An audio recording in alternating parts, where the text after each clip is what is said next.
ಕಳಬೇಡ ಕೊಲಬೇಡ ಖುಷಿಯ ನುಡಿಯಲು ಬೇಡ ತನ್ನ ಪಂಡಿತ ಬೇಡ ಇದಿರ ಹಳಿಯಲು ಬೇಡ ಇದೇ ಅಂತರಂಗದ ಸುದ್ದಿ ಇದೇ ಬಹಿರಂಗದ ಸುದ್ದಿ ಇದೇ ನಮ್ಮ ಕೂಡಲ ಸಂಗಮ ದೇವನುಡಿಸುವ ಹೊರಿ. ಮಹಾತ್ಮ ಬಸವಣ್ಣ ಹಾಗೂ ಶ್ರೀ ರಾಮಚಂದ್ರರು ಒಂದು ಕಾಲದ ಬಹಳ ದೊಡ್ಡ ಇತಿಹಾಸ ಪುರುಷರು. ಈ ದೇಶದ ಈ ವ್ಯವಸ್ಥೆಯ ಜನರನ್ನು ಕಟ್ಟುವಲ್ಲಿ ಈ ಜಗತ್ತಿನ ಅಂಧಕಾರವನ್ನು ಹೊಡೆದೋಡಿಸುವಲ್ಲಿ ಆ ಶರಣರು, ಆ ಸಂತರು, ಆ ರಾಜರು, ಆ ಮಹಾರಾಜರು ಮಾಡಿದ ಸೇವೆ ಇಡೀ ದೇಶಕ್ಕೆ ಅಲ್ಲ, ನಾಡಿಗೆ ಅಲ್ಲ, ಇಡೀ ವಿಶ್ವಕ್ಕೆ ಬಹಳ ಮಾದರಿಯಾದುದು.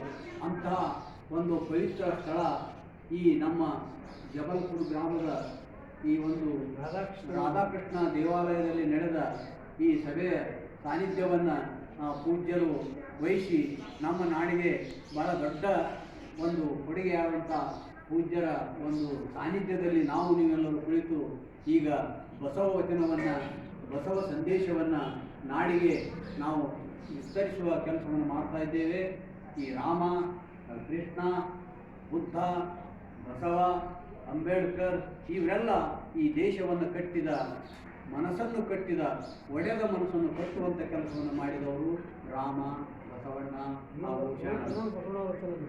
ಹೀಗೆ ನಾವು ವಚನ ಸಾಹಿತ್ಯವನ್ನು ಹೇಳ್ತಾ ಹೇಳ್ತಾ ಭಾಳ ಅದ್ಭುತವಾಗಿ ನಾವು ಒಂದು ಜ್ಞಾನದ ಬಲದಿಂದ ಅಜ್ಞಾನದ ಕೇಳು ನೋಡಯ್ಯ, ಜ್ಯೋತಿಯ ಬಲದಿಂದ ಸಂಬಂಧದ ಕೇಳು ನೋಡಯ್ಯ, ಈ ಶರಣರ ಸಂಘದಿಂದ ನಮ್ಮ ಒಂದು ಮನಸ್ಸಿನ ಕೇಳು ದೂರ ಆಗ್ತದೆ, ನಮಗೆ ಒಳ್ಳೆಯ ವಿಚಾರಗಳು ಸಿಗ್ತಾವೆ ಅನ್ನುವಂಥ ಮಾತನ್ನು ಈ ಸಂದರ್ಭದಲ್ಲಿ ನಾವು ಹೇಳ್ತಾ, ಇವತ್ತಿನ ಶಿವಾನುಭವ ಕಾರ್ಯಕ್ರಮ ಅಂತಂದ್ರೆ ಬಹಳಷ್ಟು ಶರಣರು ತಮ್ಮದೇ ಆದ ವಿಚಾರವನ್ನು ಹೇಳ್ತಾರೆ.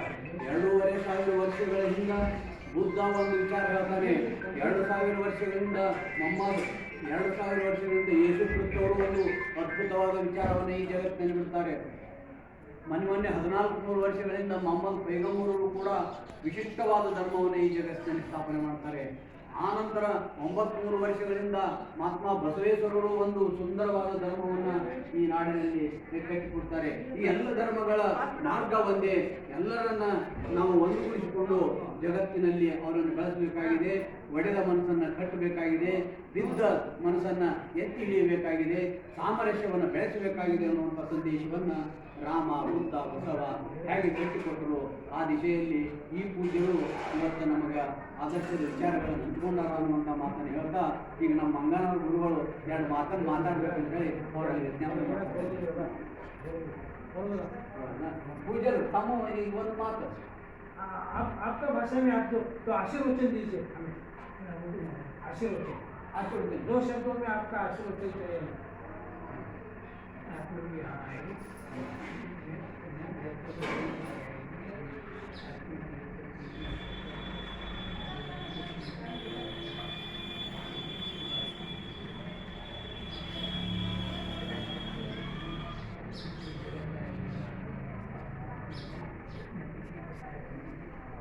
अच्छे काम करते हैं, हमेशा शांति बनेगी, भगवान का नाम लेते रहेंगे, इससे शांति बनेगी. जैसे हमारे सब करोड़ हो जाएंगे तो भी हमको शांति मिलेगी. भगवान का नाम लेते रहेंगे तो शांति. Thank you. कुछ बोलो. हाँ.